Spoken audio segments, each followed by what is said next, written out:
Here's why holding in a sneeze can actually kill you. People tend to hold in sneezes to avoid being disruptive, but the effect of holding in a sneeze may be more than you bargained for. Dr. Werner said there are cases of people rupturing their throats after holding in a sneeze.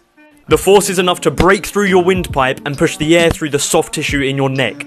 In these cases, it may be necessary to stay at a hospital for a week to let it heal completely.